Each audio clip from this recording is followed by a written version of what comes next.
అది ఉదయం సమయం. ఆర్యన్ తన చిన్న గవర్నమెంట్ క్వార్టర్లో సామాన్లు సర్దుకుంటూ ఉంటాడు. కిటికీలో నుంచి బయటికి పచ్చని కొండలు కనిపిస్తూ ఉంటాయి. ఊరి వాతావరణం ప్రశాంతంగా అందంగా ఉంటుంది. ఇక్కడి వాతావరణం చాలా బాగుంది. ఊరి వాళ్ళకి సేవ చేయడం చాలా సరదాగా ఉంటుంది. ఆర్యన్కి ఎవరో తలుపు కొట్టిన శబ్దం వినిపిస్తుంది. తను తలుపు తెరుస్తాడు. బయట ఊరి సర్పంచ్ నిలబడి ఉంటాడు. డాక్టర్ గారు, మీకు స్వాగతం. మీకిక్కడ ఎటువంటి ఇబ్బంది లేదని నేను అనుకుంటున్నాను. ఒకవేళ ఏమైనా కావాలంటే మీరు నాకు వెంటనే చెప్పండి. ధన్యవాదాలు సర్పంచ్ గారు. నేను ఇక్కడ బాధ్యతలు నిర్వర్తించడానికి పూర్తిగా సిద్ధంగా ఉన్నాను. ఇక్కడ వాళ్ళు చాలా అమాయకులు. అడవి వైపు మాత్రం ఎక్కువగా వెళ్ళకండి. అక్కడ కథల గురించి నన్ను అర్థం చేసుకోగలరు కదా మీరు. సర్పంచ్ వెళ్లిన తరువాత ఆర్యన్ కాస్త ఆలోచిస్తాడు. కాని తర్వాత తన పనిలో పడిపోతాడు. సాయంత్రం సమయం ఆర్యన్ అలా తిరుగుతూ అడవి వైపు వెళ్తాడు. అప్పుడే తనకి ఎదురుగా ఒక అందమైన అమ్మాయి కనిపిస్తుంది. ఆర్యన్ ఆ అందమైన స్త్రీతో ఇలా అంటాడు. మీ పేరేంటి? మీరు ఇక్కడ ఈ సమయంలో ఒంటరిగా ఏం చేస్తున్నారు? నేనిక్కడే ఉంటాను. నాకు ఈ అడవంటే చాలా ఇష్టం. మరి మీరు? నేను డాక్టర్ని. ఊళ్ళో గవర్నమెంట్ హాస్పిటల్లో పనిచేయడానికి వచ్చాను. మీ పేరు? దీప్తి. ఆర్యన్ దీప్తి అందంలో మైమర్చిపోతాడు. వాళ్ళిద్దరి మధ్య మాటలు కొనసాగుతాయి. ఆ తర్వాత దీప్తి అక్కడ్నుంచి వెళ్ళిపోతుంది. ఆ రోజు తర్వాత నుంచి ఆర్యన్ ప్రతిరోజు సాయంత్రం అడవి వైపు వెళ్తూ ఉంటాడు. ఇప్పుడు తను దీప్తి మంచి స్నేహితులుగా మారతారు. ఒకరోజు ఆర్యన్ దీప్తిని ప్రపోజ్ చేస్తాడు. దీప్తి, నేను నీతో ఒక విషయం చెప్పాలి. చెప్పండి. నేను నిన్ను పెళ్లి చేసుకోవాలనుకుంటున్నాను. నువ్వు నా జీవితంలో భాగంగా మారతావా? తప్పకుండా ఆర్యన్. నేను మిమ్మల్ని పెళ్లి చేసుకోవడానికి సిద్ధంగా ఉన్నాను. వాళ్ళిద్దరూ ఒకరినొకరు హత్తుకుంటారు. పెళ్లి తరువాత వాళ్ళిద్దరి జీవితం సంతోషంగా గడుస్తుంది. పెళ్లైన 9 నెలల తరువాత దీప్తి గర్భవతవుతుంది. ఒకరోజు రాత్రి దీప్తికి ఉన్నట్టుండి నొప్పులు మొదలవుతాయి. ఆర్యన్ కంగారు పడతాడు. దీప్తి, ఏమైంది? నొప్పి ఎక్కువగా ఉందా? ఆర్యన్, నాకు చాలా నొప్పిగా ఉంది. నన్ను కాపాడండి. ఉన్నట్టుండి దీప్తి కమల పిల్లలకు జన్మనిస్తుంది. ప్రసవ వేదనతో దీప్తి ఈ లోకానికి వీడ్కోలు చెప్తుంది. పిల్లలు చాలా విచిత్రంగా ఉంటారు. వాళ్ల శరీరం ఒకటిగా కలిసుంటుంది. అలాగే వాళ్ల తలలు మామూలు మనుషుల్లా ఉండవు. లేదు, ఏంటిది? ఆర్యన్ భయంతో ఇంట్లో నుంచి బయటికి పారిపోతాడు. ఆర్యన్ అడవిలోకి పారిపోతూ ఉంటాడు. అప్పుడే తనకి ఒక సాధువు కనిపిస్తాడు. సాధువు ధ్యానంలో ఉంటారు. నన్ను కాపాడండి సాధువు గారు. మా ఇంట్లో నా భార్య, నా పిల్లలు. శాంతించు. ఏమైంది? కాస్త వివరంగా చెప్పండి. ఆర్యన్ జరిగిందంతా చెప్తాడు. సాధువు ఇలా అంటారు. నువ్వు ఏ స్త్రీనైతే వివాహం చేసుకున్నావో ఆమె మానవురాలు కాదు. ఆమె ఒక రాక్షసి. కొంతమంది రాక్షసులు మనుషుల్ని ప్రేమిస్తారు, కానీ వాళ్ళ స్వభావం ఇంకా శక్తులు మారవు. ఈ సంతానం తను నువ్వు కలవడం వల్ల కలిగిన సంతానం. ఇది రాక్షస సంతానం.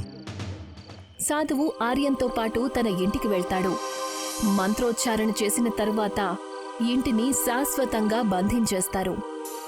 ఈ ఇల్లు ఇప్పుడు ఈ ప్రపంచంలో భాగమే కాదు. నువ్వెక్కడి నుంచి వెంటనే వెళ్ళిపో. మళ్ళీ ఎప్పటికీ తిరిగి రాకు.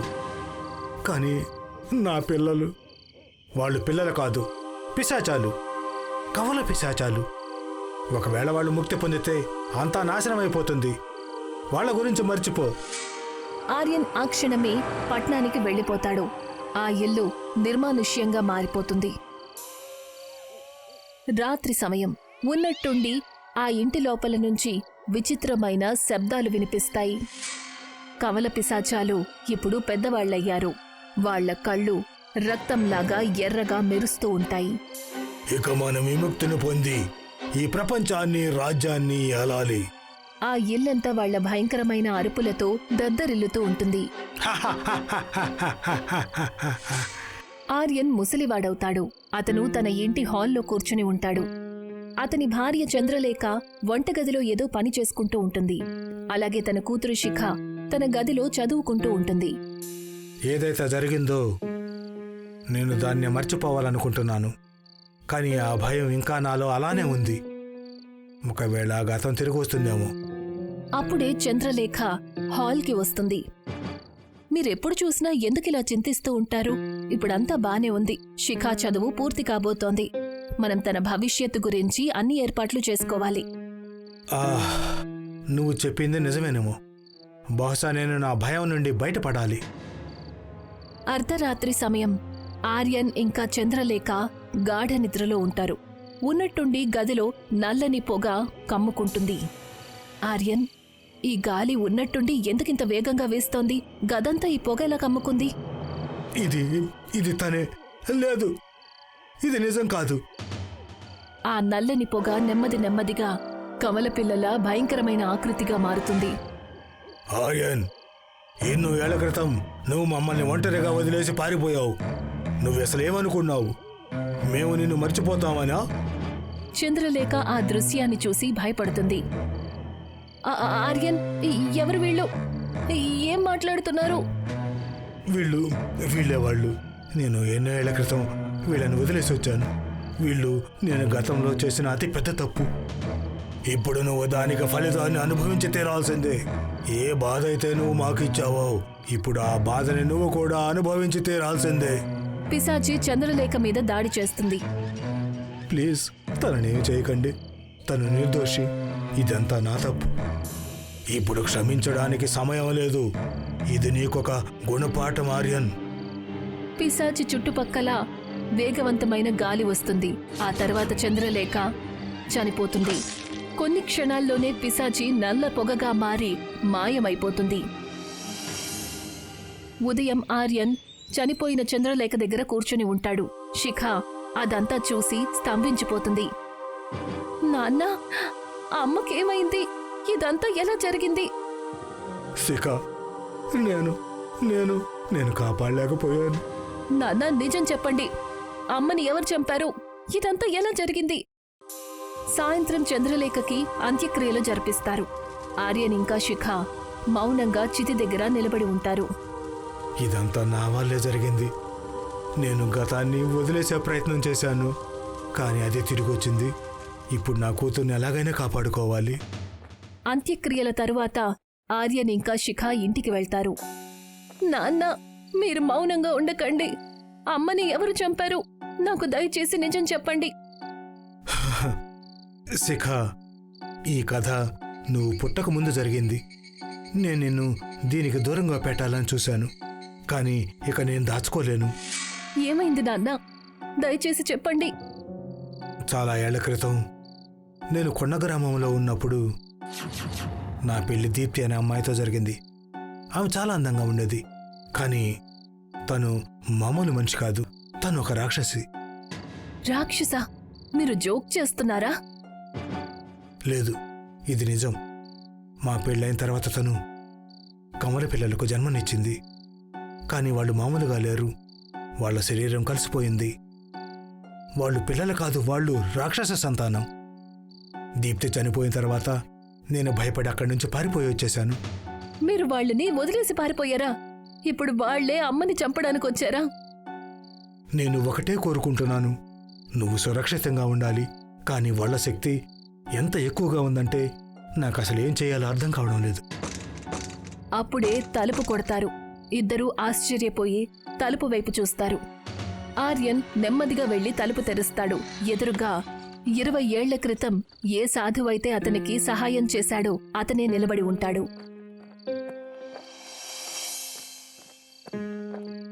ఆర్యన్, నేను నీకు ముందే చెప్పాను, ఈ ఇల్లు నీకు ప్రమాదకరంగా మారుతుంది అని.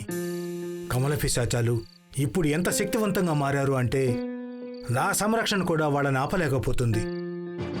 వాళ్ళు నా భార్య నా నుండి దూరం చేశారు. నా కూతురు కూడా ప్రమాదంలో ఉంది. దయచేసి ఏదో ఒకటి చేయండి. వాళ్ళు నీ కూతురి మీద దాడి చేసే ప్రయత్నం తప్పకుండా చేస్తారు, కానీ నీకేమీ కాదు. నన్నెందుకు వదిలేస్తారు? ఎందుకంటే వాళ్ళ ఆత్మ నీతో అలాగే వాళ్ళ అమ్మతో ముడిపడి ఉంది. వాళ్ళ అమ్మ వాళ్ళకి జన్మనిచ్చి ఈ లోకం వదిలి వెళ్ళిపోయింది. ఇప్పుడు నీ జీవితమే వాళ్ళ అస్తిత్వానికి భాగం. అయితే ఇప్పుడు వాళ్ళని ఓడించడానికి ఏ దారి లేదా? ఒకే దారి ఉంది, కానీ అది చాలా కఠినమైనది, త్యాగంతో కూడుకొని ఉన్నది. ఏం త్యాగం? నువ్వు నీ ప్రాణాలు సమర్పించాలి. నీ ప్రాణ త్యాగం వల్ల వాళ్ళ ఆత్మ నశించిపోతుంది. ఇదొక్కటే ఉన్న దారి. ఒకవేళ నా ప్రాణ త్యాగం వల్ల నా కూతురు ప్రాణాలతో బయటపడుతుందంటే నేను సిద్ధంగానే ఉన్నాను. రాత్రి సమయంలో ఆర్యన్, శిఖ ఇంకా సాధువు ఒక గదిలోకి వెళ్తారు. సాధువు గదిలో అన్ని వైపులా సురక్షా చక్రాన్ని గీస్తాడు. సిద్ధంగా ఉండు. వాళ్ళు ఏ క్షణమైనా ఎక్కడికి వస్తారు. నువ్వు ధైర్యంగా ఉండాలి. గదిలో ఉన్నట్టుండి చీకటి కమ్ముకుంటుంది. నల్లని పొగ మొదలవుతుంది. కవల పిశాచాలు ప్రత్యక్షమవుతారు. ఆర్యన్, నువ్వేమనుకున్నావు? నువ్వు మమ్మల్ని ఎప్పటికీ వదిలి వెళ్ళిపోవచ్చు అనుకున్నావా? ఇక నువ్వు మమ్మల్ని ఎదుర్కోవాల్సిందే. నేను మీ కళ్ళ ముందే ఉన్నాను. ఏం కావాలన్నా నా దగ్గర తీసుకోండి, కానీ నా కూతుర్ని వదిలిపెట్టండి. మేము నీ కూతుర్ని ఖచ్చితంగా కష్టపెడతాం. నువ్వు తలడేలాలి, కానీ నిన్ను మాత్రం ఏమీ చెయ్యం. ఎందుకంటే నువ్వు లేకపోతే మాకు అస్తిత్వమే లేదు. సాధువు తన మాలను పట్టుకొని మంత్రం జపించటం మొదలు పెడతాడు. కమల పిశాచాలు అతని వైపు చూస్తాయి. మంత్ర ప్రభావం వాళ్ల మీద పనిచేయదు. ఇప్పుడు సమయం వచ్చేసింది. నువ్వు నీ జీవితాన్ని త్యాగం చేయాలి. ఇది ఒక్కటే ఉన్న ఉపాయం. శిఖ, నువ్వు సురక్షితంగా ఉండటమే నాకు ఎంతో ముఖ్యమైంది. నన్ను క్షమించు తల్లి. లేదు నాన్న, నేను మిమ్మల్ని కోల్పోలేను. మనం ఇంకేదైనా దారి వెతకాలి. అప్పుడప్పుడు మన వాళ్ళ సంతోషం కోసం అన్నిటికంటే పెద్ద త్యాగం చేయాల్సిందే. ఆర్యన్ సురక్షా చక్రం నుంచి బయటికి వెళ్తాడు. కవల పిశాచాలు అతని ముందే నిలబడి ఉంటాయి. నేను మీకు స్వేచ్ఛను కలిగించడం కోసం వచ్చాను. నాకు తెలుసు, నా అంతంతో పాటు మీరు కూడా అంతమైపోతారు. అందుకే నేను కాసేపటి క్రితమే విషం తాగాను. ఆ మాట చెప్పి ఆర్యన్ ప్రాణాలు కోల్పోతాడు. తను చనిపోయిన వెంటనే కమల పిశాచాలు అరవటం మొదలు పెడతాయి. బూడిదగా మారిపోతాయి. ఇల్లంతా ప్రశాంతంగా మారిపోతుంది. శిఖ ఇంకా సాధువు గదిలో ఒంటరిగా ఉంటారు. ఆర్యన్ ఇక అక్కడ లేడు. శిఖ కళ్లల్లో నుంచి కన్నీళ్లు కారుతూ ఉంటాయి. నీ తండ్రి ఏదైతే చేశాడో అది చాలా గొప్ప త్యాగం. అతను చేసిన ఈ త్యాగం నిన్ను ఎప్పుడూ కూడా ప్రేరేపిస్తుంటుంది. ఆయన నన్ను కాపాడడానికి తన జీవితాన్నే త్యాగం చేశారు. నేను ఆయన్ని ఎప్పుడూ కూడా నా మనసులో పూజిస్తాను. సూర్యుడి వెలుగు ఇల్లంతా నిండిపోతుంది. ఒక కొత్త జీవితం ప్రారంభమవుతుంది.